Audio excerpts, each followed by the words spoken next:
Et aujourd'hui, on va corriger le sujet central MP 2015 qui porte sur une première partie d'optique géométrique.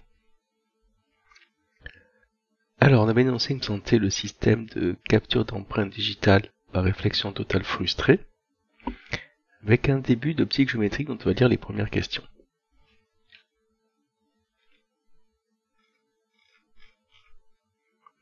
Alors, nous proposons un montage à base de prisme, on reviendra que ce prisme n'intervient que plus tard.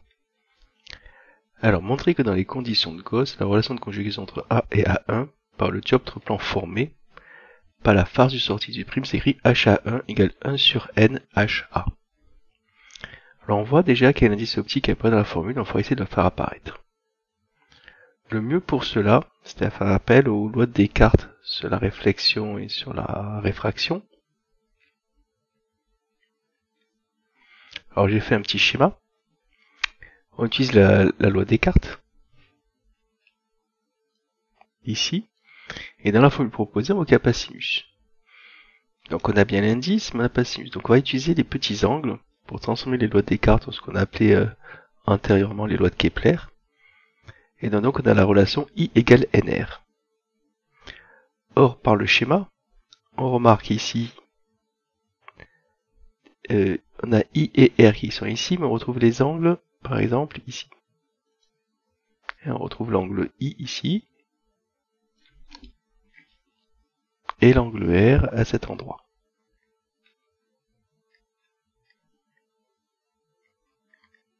Donc on peut calculer tangente I, tangente R, de façon à faire apparaître les grandeurs HA1 et HA. Donc tangente I si H sur HA, tangente R si H sur HA1, on fait attention aux signes. Et en simplifiant HI, on obtient la relation demandée. HA1 donc égale à 1 sur N HA. Allons voir la deuxième question.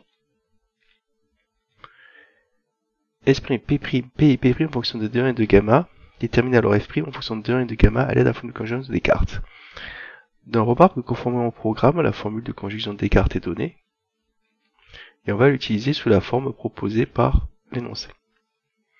Dans un petit dessin avec la lentille, les trois points A, A1, H qui sont placés dessus, et j'ai représenté les distances P et P' de l'énoncé. Donc on va partir sur cette fameuse relation de conjugaison, mais aussi sur la formule du grandissement, qui elle n'est pas donnée, mais peut se trouver rapidement à l'aide d'un schéma avec un rayon qui passe par O. Donc j'ai recopié la première loi de Descartes, la formule du grandissement, on fait apparaître notre P' et P, mode 1, 2, 3. Alors, si on regarde bien le résultat demandé, on nous demande de démontrer que P et P' fonctionnent de N gamma. Donc pour cette première partie, on n'a pas vraiment besoin de la relation de conjugaison. C'est juste de la géométrie. Voilà. Donc si on prend les relations 1 et 2, on les mélange, on arrive au résultat P égale T1 sur gamma moins 1 et P' égale gamma D1 sur gamma moins 1. Par contre, pour exprimer F', il va falloir faire appel à la relation de conjugaison. Donc on écrit la relation de conjugaison, on place P et P' qu'on a calculé auparavant, et on obtient F' égale moins gamma D1 sur gamma moins 1 au carré.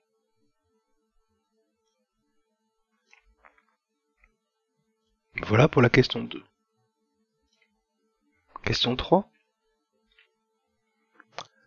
On se détermine la condition portant le sens focal F' d'une lentille convergente si on veut former l'image réelle sur un écran situé à une distance d'un objet réel. Alors remarque que cette partie part sur la résolution de Bessel, la méthode de Bessel, cependant les méthodes proposées ne sont pas les méthodes classiques, qui rajoutent un petit peu de difficulté de compréhension du sujet. Alors on va faire ça.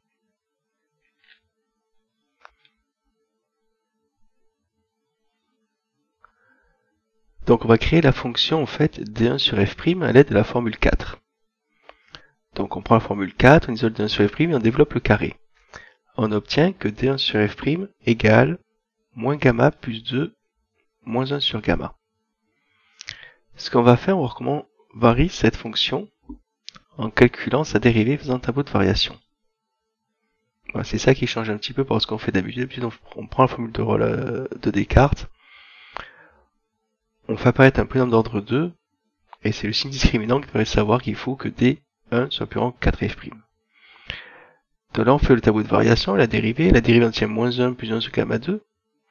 On marque celle-ci s'annule, par exemple, en moins 1. Là, je rappelle que gamma est forcément négatif. Voilà, c'est pour ça que je peux aller plus loin que 0 dans le tableau de variation.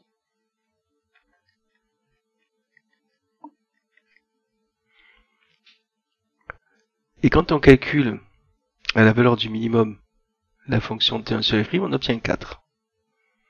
Conclusion, d1 sur f' sera forcément plus grand que 4, et on obtient le résultat connu.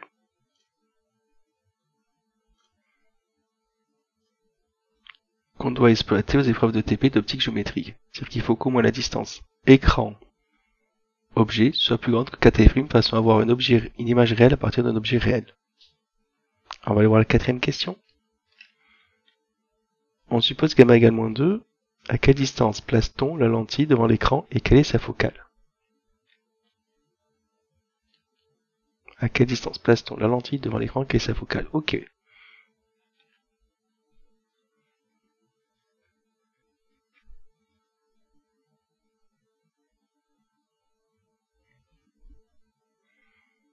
Donc on cherche f' et p'. Alors là, il faut reprendre un petit peu les valeurs de l'énoncé. Donc on a D1 qui vaut D moins A à 1. On peut le voir sur un des schémas, alors peut-être celui que j'ai tracé, voilà. Ici, je vous ai mis D1, et D, c'est la distance A à prime 1. On rappelle les valeurs de l'énoncé correspondantes, ce qui me permet de calculer D1. Là, j'ai remplacé AA1 par AH plus HA1. Ça, c'était la relation 1. Ici.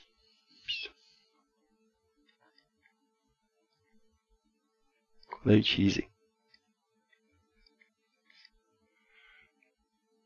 Maintenant, on va utiliser la relation de la question 3, il me semble. Oui. Pour calculer f' connaissant D1. On obtient 2 cm. Et on va prendre une autre relation de la question 3. Si on avait donné P et P'. Et on aura P' égale 6 cm. Donc la lentille devrait être placée 6 cm avant l'écran pour remplir les conditions de l'énoncé. Q5.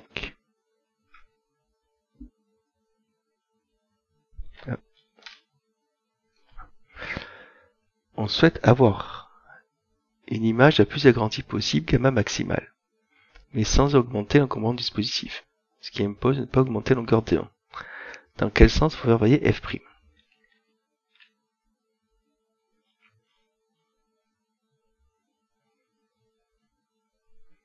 Alors on va chercher comment faire varier f' pour donc augmenter gamma, sachant que gamma est négatif. Donc le mieux pour ça, c'était de faire apparaître un truc genre d'f' sur des gamma ou des gamma sur des f'. Donc j'ai différencié la relation qu'on a posée dans les questions précédentes. Donc tout en maintenant d1 constant. Donc quand on différencie 1 sur f', ça fait df' sur moins f' carré. Quand on différencie gamma, ça fait moins gamma, pardon. Ça fait moins 1 des gamma, et moins 1 sur gamma, ça va faire plus 1 sur gamma des gamma.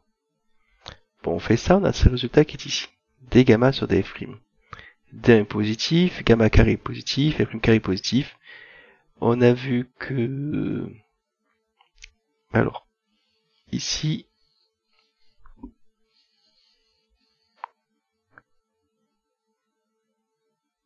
Vu qu'on veut agrandir, la grandeur qui est là, hop. On va supposer que déjà que gamma est plus grand que 1. Alors, pardon. Alors, c'est en valeur absolue par contre. On veut agrandir le coefficient, donc gamma carré plus grand que 1, ça implique ceci positif. Alors je crois que, parce qu'en fait on part de gamma égale moins 2 au départ.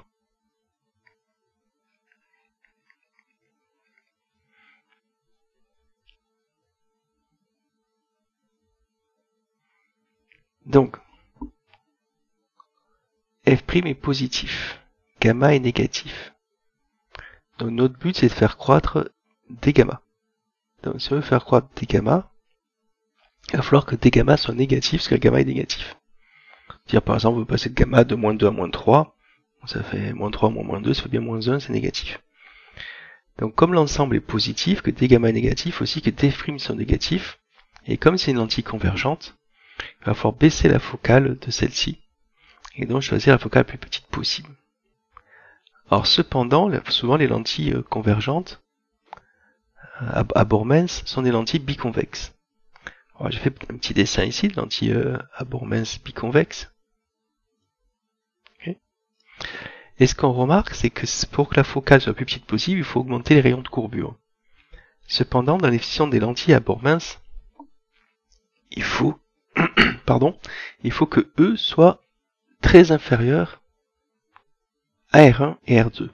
Et si on commence à agrandir, à élargir cette lentille, qui est ici, elle sera plus à bord mince. Donc on ne pourra plus respecter les conditions de Gauss ou même les définitions des lentilles à bord mince. Et on va aller voir Q6.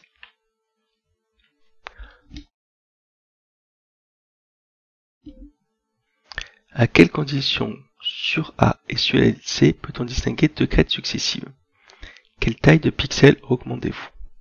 Alors là, il faudra utiliser cette figure. On a l'empreinte qui est ici avec l'édition de l'empreinte et on crée l'image sur la barrette CCD. Et là, c'est une histoire de grandissement. Alors LC, c'est la largeur de pixels. A, j'ai oublié. A, c'est... Je crois que c'est l'écart entre les sillons. Oui, c'est ça. Écart entre deux sillons ou entre deux crêtes. C'est identique. Hein. On a une empreinte périodique ici. Donc ici, il faut donc que le grandissement fois A c'est plus grand que LC. Et sinon, le pixel va prendre plusieurs positions de la main et l'image sera pas nette. Enfin, plusieurs sillons de l'empreinte, sinon l'image sera pas nette. Donc, la valeur numérique que l'on a, ça doit faire un pixel plus petit que 200 micromètres. Alors, je crois qu'on demandait une valeur approchée.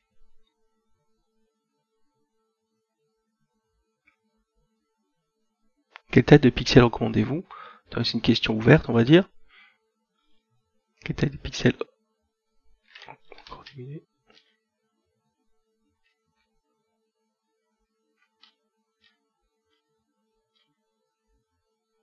Alors, quelle taille de pixel recommandez-vous? Voilà, c'était un choix à faire. Hein. On nous dit que les sillons mesurent 30 micromètres en moyenne. Donc, sur l'écran, le grandissement moins 2, ça fait une tâche de 60 micromètres. Donc, il nous faudra... alors, LC plus petit que des 100 micromètres. Il y a un truc que j'ai oublié dans la question. Quelle taille de pixel recommandez-vous? Ouais, ok. Il faudra quelque chose plus petit que 60 micromètres. Donc après, vous choisissez un petit peu ce que vous voulez, 20, 10, 30. Pas besoin de prendre un pixel très petit, parce qu'en fait, ce qu'on veut juste distinguer, c'est crête et sillon. Donc je dirais que toute réponse entre 5 et 30 micromètres mérite les points. Même 1 à 30 micromètres. Q7. On noté le diamètre de la monture lentille, montrer que phi égale gamma DE sur P d'approximation E très inférieur à P. Alors on demande de passer par le résultat d'abord E' égale gamma carré E. Alors pour moi c'est une question semi-ouverte ça.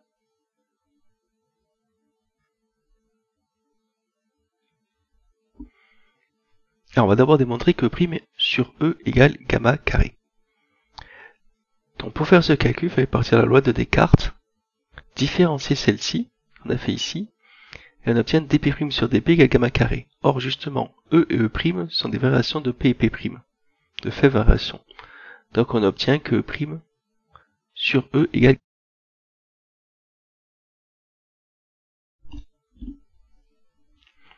Alors si on utilise Thalès maintenant, on va trouver une autre relation.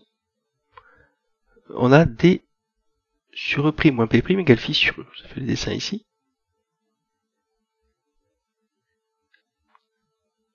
Phi sur E', pardon. Alors, rajoutons l'hypothèse que E est très inférieur à P qu'on a déjà fait auparavant. Donc, je divise de côté par gamma. Gamma P, c'est P'. Ici, j'ai utilisé justement la relation qu'on a démontrée.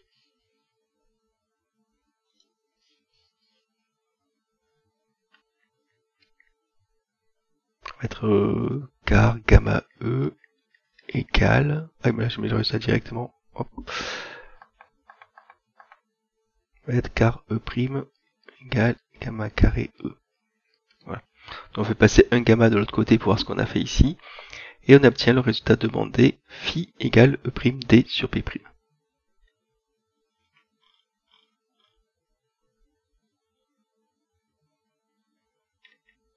Ensuite, il suffit juste de remplacer P' et E par le résultat qu'on a eu. P' c'est gamma P, E' c'est gamma carré E, et on obtient phi égale gamma D E sur P.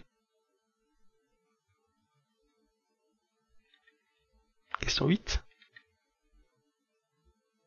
Alors, on veut que les crêtes soient nettes et que les creux soient flous. Pour cela, il faudrait que le diamètre phi de la tâche excède la distance M'1 et M'3. Quelle inégalité doit alors vérifier le diamètre D de la monture? Et il semblerait-il que ce sera contraire aux conditions de Gauss. Alors, il faut partir de l'énoncé. On utilise le résultat précédent. M'1, M'3 c'est gamma A. Et effectivement, on obtient une grandeur D sur P plus grand que 3,3. Donc là, il fallait faire un petit schéma pour calculer l'angle qui correspond à ce D sur P égal à 3,3. Et on démontre que l'angle doit être plus grand que 58 degrés. Donc effectivement, on ne remplit pas du tout les conditions de Gauss qui demandent à ce que les rayons soient paraxiaux. C'est-à-dire que les rayons soient peu inclinés proches de l'axe. Et là, on a pu faire des rayons peu inclinés par rapport à l'axe optique. Q9, loi de Descartes. Bon, deux rayons partant en plan d'incidence, l'angle incident égale à l'angle réfléchi en norme. Je crois que j'ai pas mis le prime ici.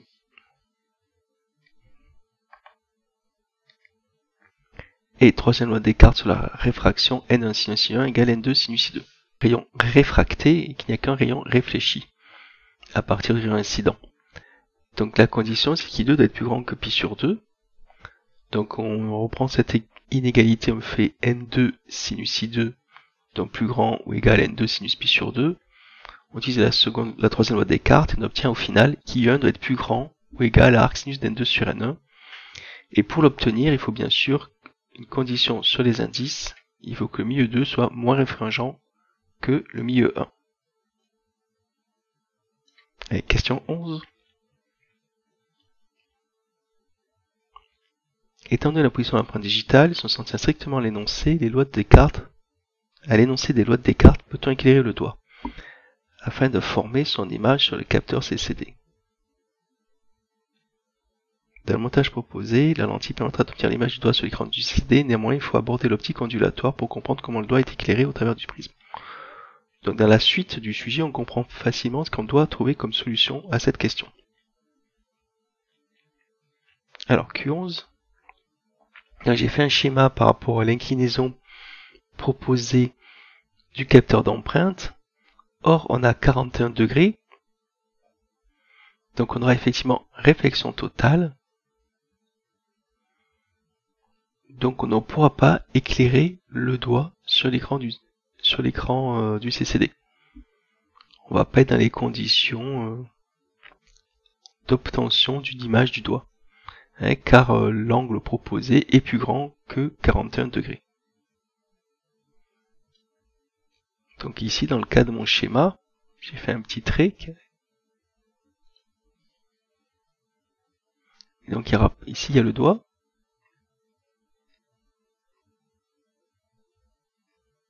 Avec l'angle. Hop. Et donc ici, il n'y a pas le rayon transmis, donc il ne peut pas réfléchir l'image de l'empreinte qui est dans cette zone-là. Alors Q12. On change de partie. On passe sur la partie onde du sujet. Rappeler les équations de Maxwell et en déduire l'équation de propagation d'une OEM. Donc, ces équations de Maxwell, alors c'était dans le pseudo-vide, région vide de charge et de courant. Voilà, on les aura écrits. Alors, ce qui m'a surpris dans l'énoncé, c'est que j'ai pas vu la formule de Roth-Roth pour démontrer cette équation de propagation des OM. Donc, par chance, on l'utilise assez souvent. Donc, on peut l'utiliser sans espérer s'en souvenir. Sinon, on peut partir du résultat qui est très connu et la retrouver. Et avec cette formule, en utilisant les équations de Maxwell, on obtient donc que Laplacien de E égale 1 sur C2, T2 sur DT2. On vient de calculer la vitesse de phase et la relation de dispersion. Donc là, on peut gagner un petit peu de temps parce que c'est des résultats connus. Oméga c'est cassé, vitesse de phase oméga sur k qui est égal à c. Et comme Vφ dépend pas de k, ou Vφ dépend pas d'oméga, on dit que le mieux n'est pas dispersif.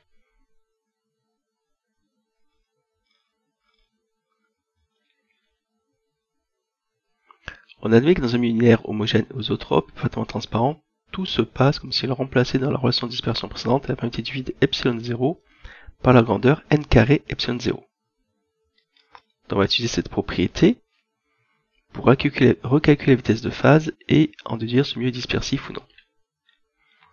Donc on fait ce qui nous est proposé, ça donne une relation de dispersion qui est k carré égale oméga 2 sur c2 fois n2. On avait déjà vu ça dans le cours sur les ondes, lors de la réflexion et transmission à travers l'interface par exemple. Et donc cette fois on avait phi égale c sur n, formule connue qu'on a déjà vu en première année et en deuxième année. Or dans l'énoncé, et puis on le sait pour les verbes par exemple par la loi de Cauchy, n dépend de lambda 0. On nous le disait ici à la quatrième ligne. Donc cette fois-ci, Vφ dépend de lambda, donc d'oméga et de k, donc le mieux est dispersif. Q14.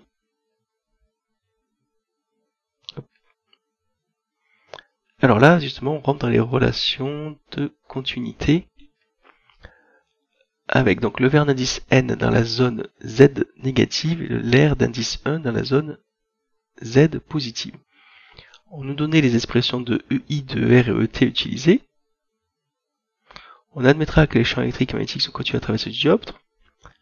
On nous demande d'écrire KR et KT sous une forme de projection avec des indices KRX, KTX, KTZ et KRZ. Et donc de démontrer une relation exponentielle JKX plus R bar exponentielle JKRXX plus égale T bar exponentielle JKTXX.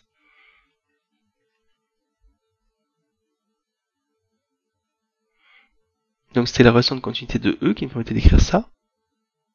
Voilà. On remplace les expressions de E qui sont données à l'énoncé. On est en Z égale 0, ça la partie des Z n'apparaît pas. Or ceci doit être vrai pour tout T. Les E0 se simplifient. Et donc effectivement on arrive à la relation demandée. Alors par contre je vois que j'ai pas précisé qu'il fallait que ce soit vrai pour tout T.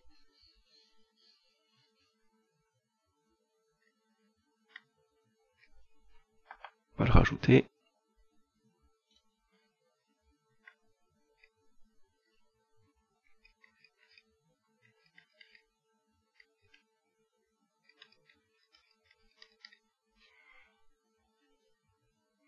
En dessous, on dit que ça doit être vrai aussi pour tout x, quelle que soit la position sur le dioptre, donc on obtient 1 plus R bar égale T bar. On va voir Q16. On va dire les deux relations d'écart portant sur les angles I1, I'1 et I2. On nous dit que cette relation qui est là amène à KX égale KRX égale KTX. Donc on remplace les vecteurs K, enfin la norme de KI ça va être N oméga sur C, la norme de KR, pareil, ça va être N oméga sur C, la norme de KT ça va être oméga sur C. Or quand on fait les projections sur l'axe X, qui est ici, on voit que c'est cosinus qui va apparaître. Sinus sur Z et sinus sur X. Donc ça va faire N oméga sur C fois sinus I1, KRX dans le sens supposé de KX, donc ça fait moins oméga sur C sinus I'1. Alors quand j'écris ça, quand je mets I'1 ici, je sous-entends que si I1 égale I'1 égale oméga sur C sinus I2. Alors là c'est vrai que l'écriture est un peu faussée, cependant ces résultats amènent à I1 égale I'1, N sinus I1 égale sinus I2.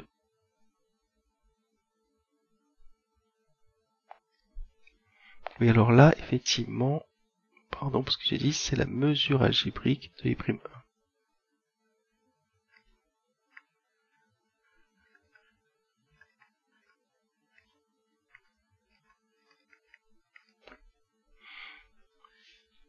Donc on retrouve bien les lois des cartes sur la réflexion et la transmission.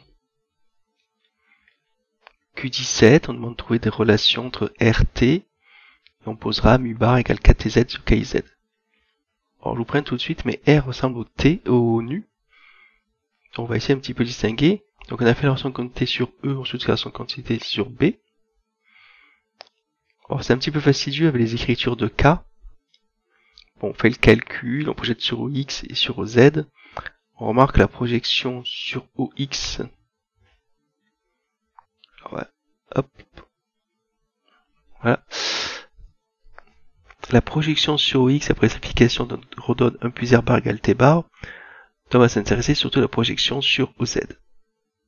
Donc moins KIZ plus R, pardon, il y avait moins. On va faire simplifier les moins. Plus R KRZ égale moins T bar KTZ. En norme, KIZ égale KRZ. Donc 1 moins R bar KIZ égale KTZ T bar. On divise par KIZ et on fait apparaître nu. Ça fait 1 moins R égale nu bar T. On a nos deux relations, 3 et 4. Par exemple, on peut sommer les deux. Ça fait 2 égale T de 1 plus mu. Et on peut soustraire, on peut faire 3 moins 4. Ça fait 2R égale T de... Alors c'est 3 moins 4. Là, une petite erreur. On va mettre un moins devant. Hop. C'est un moins mu, là où vous mettez un moins devant. D'où les relations. De toute façon, je ne l'ai pas utilisé en fait sur le parti de R bar égale T moins 1.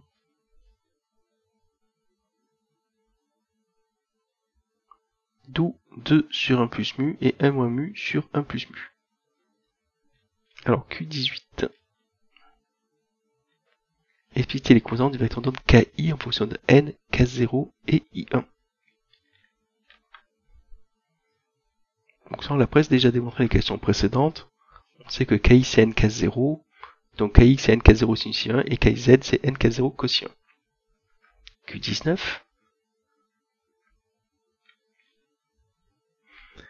Alors, il faut exprimer KTZ carré en fonction de NK0 I1.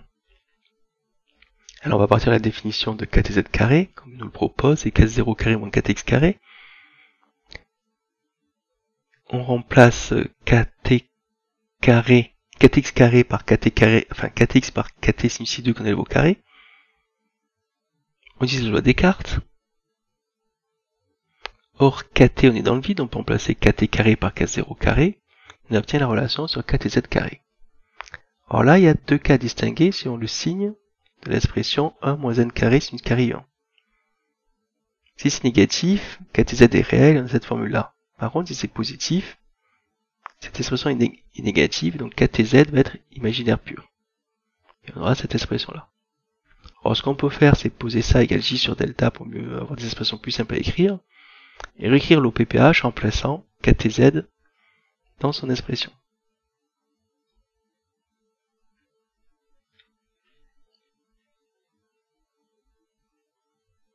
Là, il faudrait que je rajoute ET.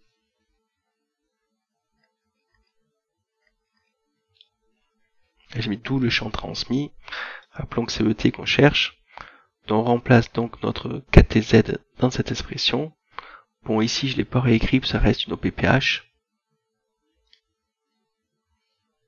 Alors, les notations, la KTZZ, m'ont posé quelques soucis. C'est assez délicat à garder ce rythme tout le long du sujet. Bon, ici, on peut sortir l'expression KTZZ, mais comme KTZ est en J, comme vous faites avec l'exponentielle moins J, ça fait moins J carré. C'est ça qu'ici, on retrouve un terme d'absorption qui est responsable de la création d'une onde évanescente. Allons voir Q20. Quelle est la forme de l'onde transmise de captation totale, comment la qualifie-t-on? Alors là, on a beaucoup anticipé la question 20 dans la question 19. Expliquez qualitativement pourquoi il n'y a pas en moyenne de puissance propagée dans la direction EZ. Donc, calculons ET, on dit que c'est une onde évanescente, on calcule le delta, et pour démontrer qu'il n'y a pas de propagation sur l'axe OZ, ce que j'ai fait, j'ai calculé la moyenne du vecteur de Poynting. Alors, comment utiliser des notations complexes parce que la formule des notations complexes pour le calcul du vecteur de Poynting, qui est ici. on fait le calcul, on est dans le cas où 4x est réel et 4z imaginaire pur, or ce qu'il y a devant est réel, donc au final, la valeur moyenne est nulle suivant z.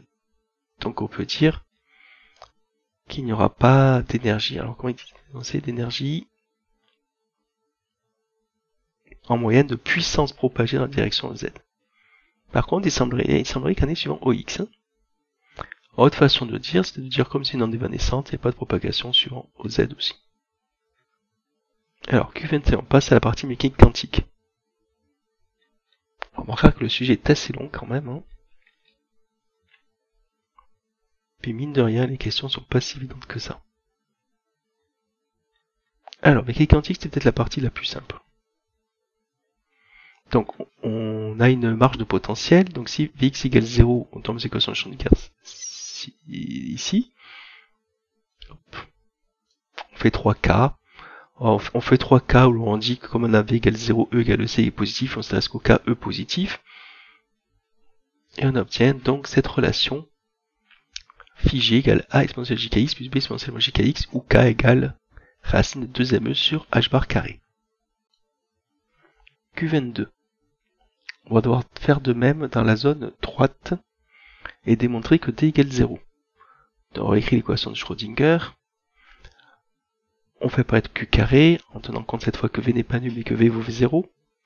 On a deux cas suivant E plus grand que V0 ou si E est plus petit que V0. Alors, on va en faire d'abord le premier cas où Q est un réel positif. On remarque que phi D2 là serait de la forme D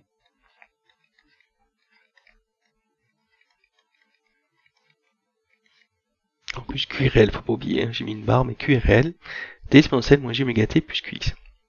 Ça c'est une onde qui se propage vers le X négatif, et comme il n'y a pas de paroi après X égale 0, il ne peut pas avoir d'onde qui revient, car initialement notre onde va vers la droite, donc c'est pas possible.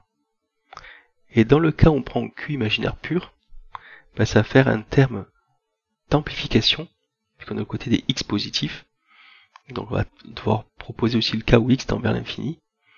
Et comme la fonction d'onde doit rester normée, on aura aussi D égale 0.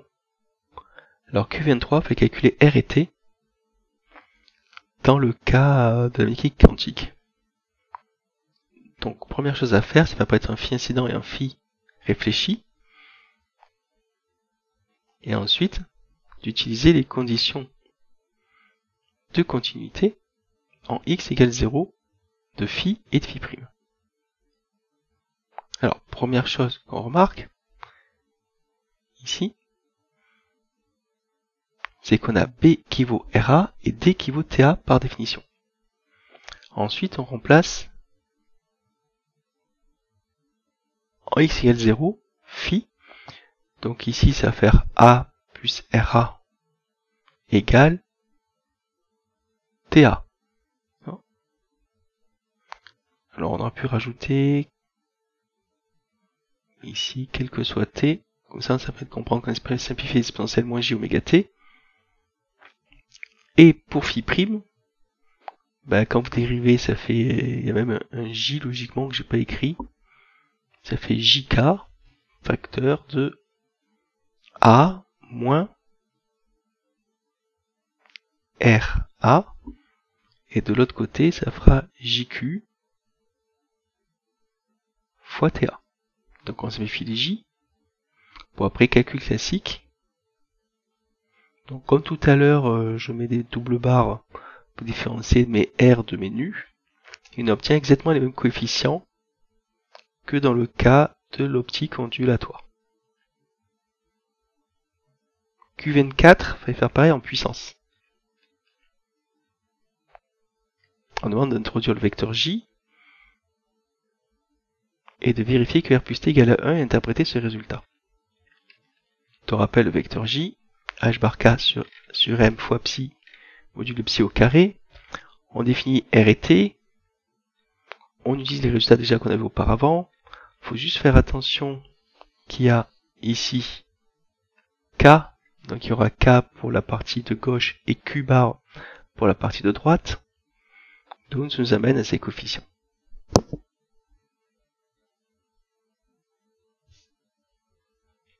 Alors cependant, la question 24, tout au début, on disait que E est plus grand que V0.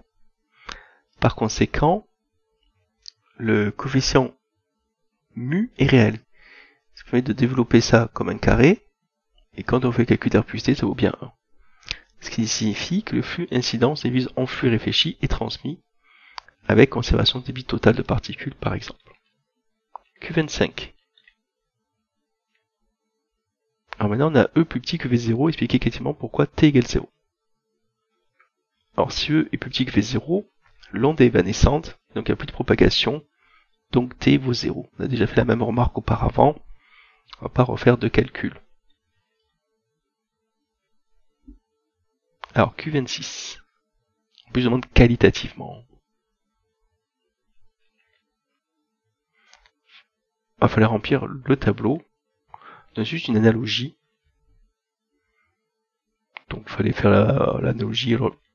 Je pense qu'avec du recul, il faudrait carrément refaire tout le tableau et remplacer les différents termes. Bon, je vous laisse découvrir les différents termes. Là, la dernière question est un peu plus délicate, en petite propriété non nulle.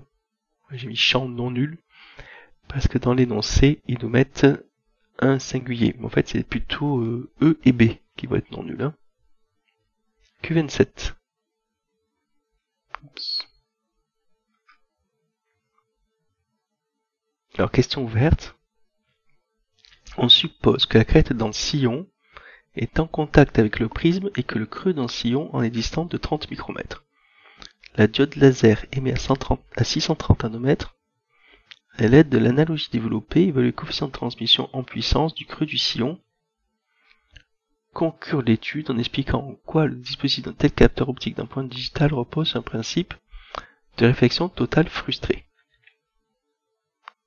Alors, dans l'énoncé, on a plein de notions par rapport à l'effet tunnel. On va utiliser la formule que nous a proposée à peu près au début de l'énoncé, T égale exponentielle moins 2KL. On récupère notre expression de K, on sait qu'on travaille avec un angle de 45 degrés dans le sujet, et donc là, quand on calcule T, avec les valeurs proposées, si L vaut 0, on a T égale 1, exponentielle 0. À l'inverse, si L égale E sur sinus I, et qu'on calcule celui-ci, on a un T qui tend très vite vers 0. Donc, dans le cas où L égale 0, les points en contact avec la vitre, donc les sillons, on aura bien coefficient de transmission de 1, donc on verra bien les sillons sur l'écran. À l'inverse, les creux, eux, apparaîtront comme des taches sombres, on n'aura pas leur image sur l'écran. Effectivement, on aura bien une image contrastée de l'empreinte. Q28. On part sur une partie, entre guillemets, proche d'une approche documentaire qu'on fait en PC, sur la radioactivité alpha. Première question, calculer V, formule classique.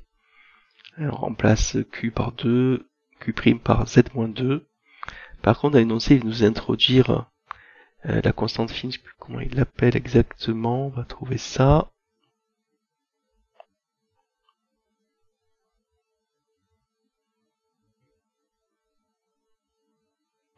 Peut-être dans la question. On introduira la constante structure fine, qui est définie ici. Donc on introduit celle-ci, on a le résultat suivant. Q29.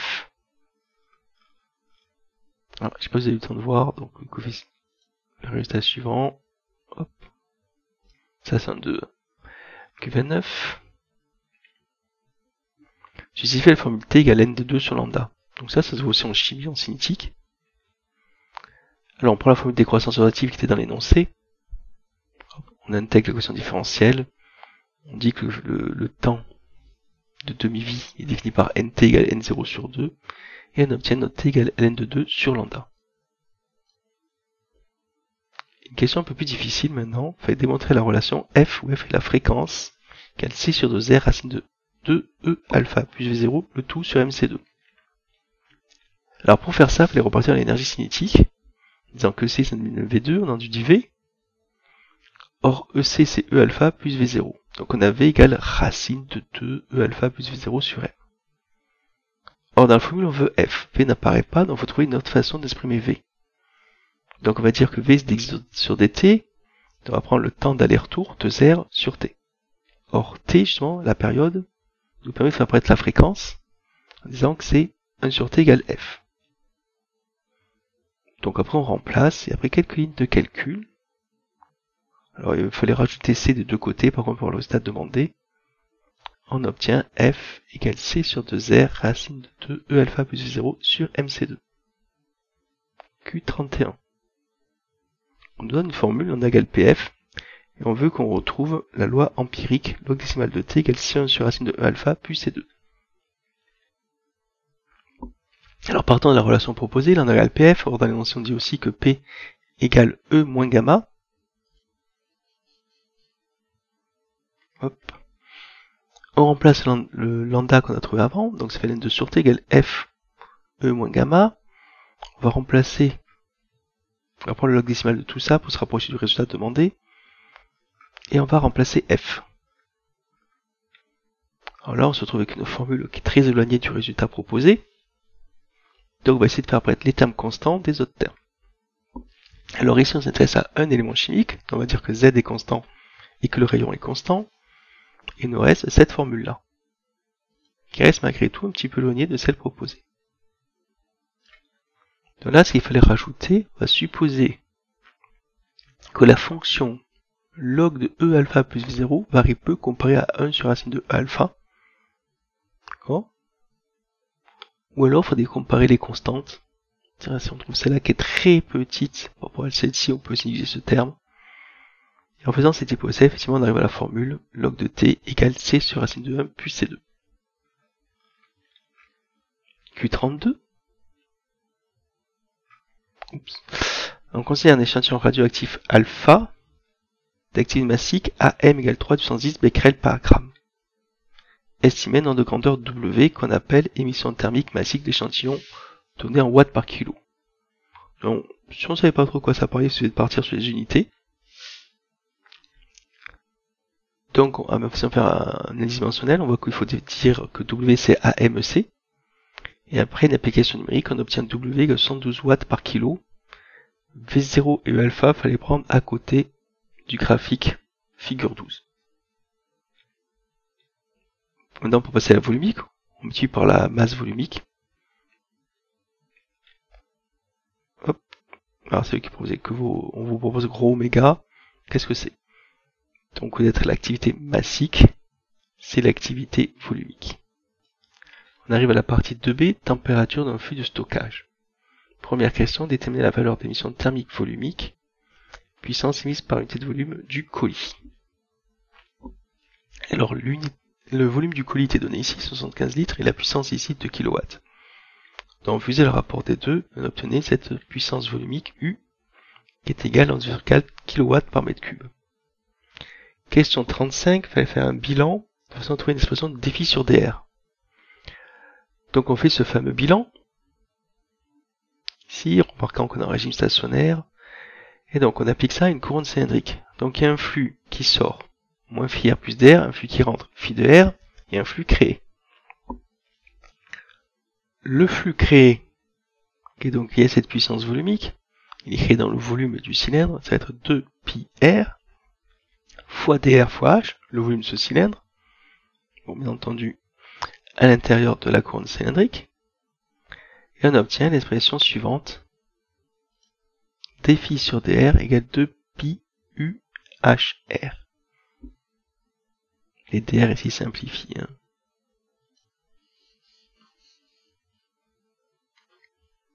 Ne pas jamais oublier le dr là, quand vous faites votre plan limité.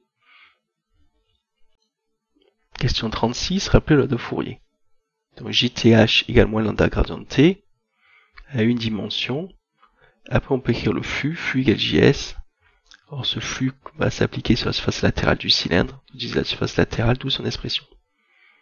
Question 37, il fallait déterminer T de R. Donc on reprend l'expression qu'on avait la question ici 35, et on intègre. Donc on obtient phi égale pi u h R2 plus C. Or si le CN tend vers un volume nul, il n'y a plus de puissance dégagée, donc il n'y a plus de flux, donc on est obligé de prendre la constante nulle.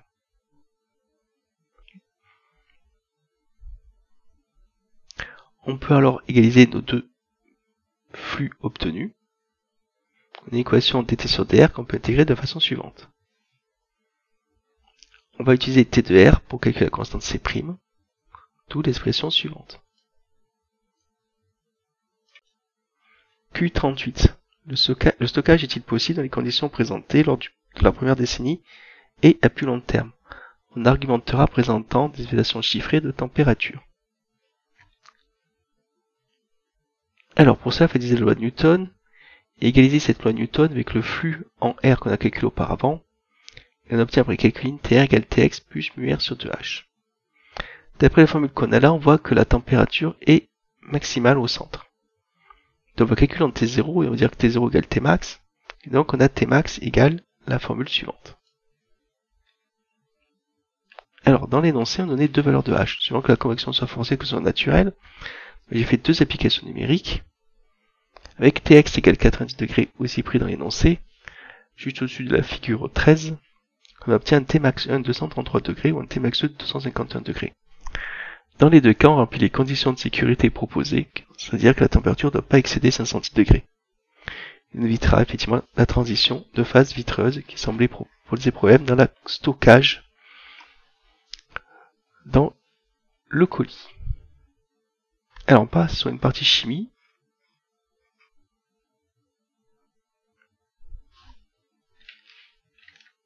D'oxydoréduction. Fonte du verre.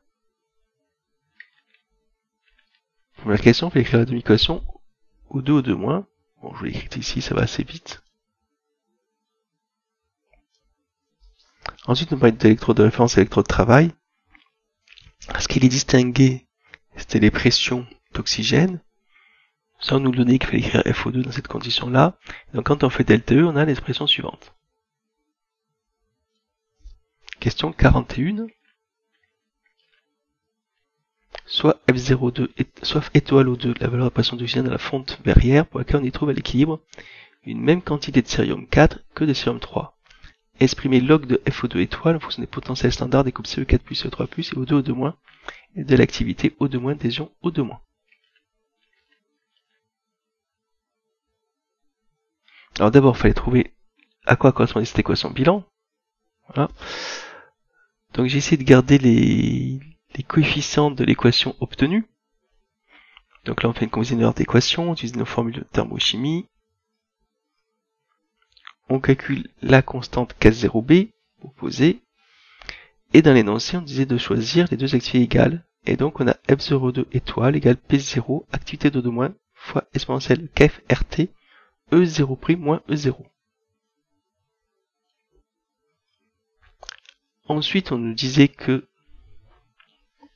fallait exprimer log de activité CO3+, sur activité CO4+, en fonction des deux pressions.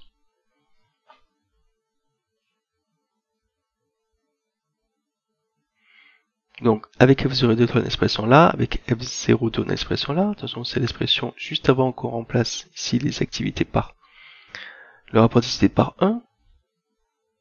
On égalise les deux K0B et on obtient cette égalité pour les activités des ions cérium. Alors, c'est la question 42 que peut dire si F02 est plus grand que F02 étoile. Ben, si F02 est plus grand, ça se diminue. Donc ce capice devient plus important et le taux d'incorporation des déchets de cérium décroît. Q43. Précisez pour chaque méthode le sens du réglage qui convient pour construire le rapport redox en faveur de la forme réduite. Dans la forme réduite, c'est CE3+.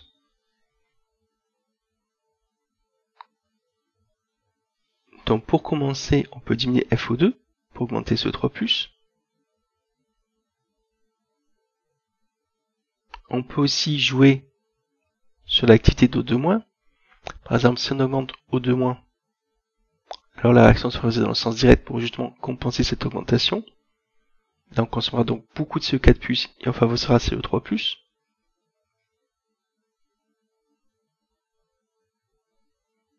Après, troisième possibilité, c'est d'augmenter la matière réductrice afin de réduire CO4+ en CO3+. Alors Q44, la solution retenue consiste à incorporer l'élément de fer sous forme réduite Fe2, qui consomme alors le dioxygène relâché par l'adduction de CO4 en devenant Fe3. Commenter la figure 16. Ce qu'on remarque, c'est l'ajout de la frite réductrice. Alors on voit bien sur le dessin proposé.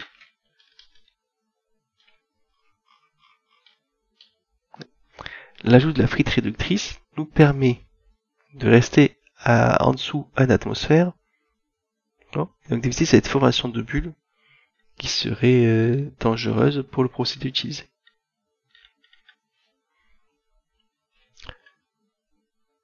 Voilà donc pour le site central MP, qui était assez long à faire. Donc il ne fallait pas s'inquiéter si en 4 heures on faisait pas tout le sujet. Effectivement, peut-être que les meilleurs élèves ils sont arrivés en 4 heures à faire toutes les questions, mais ça en fait certaines questions fausses. Voilà, à bientôt.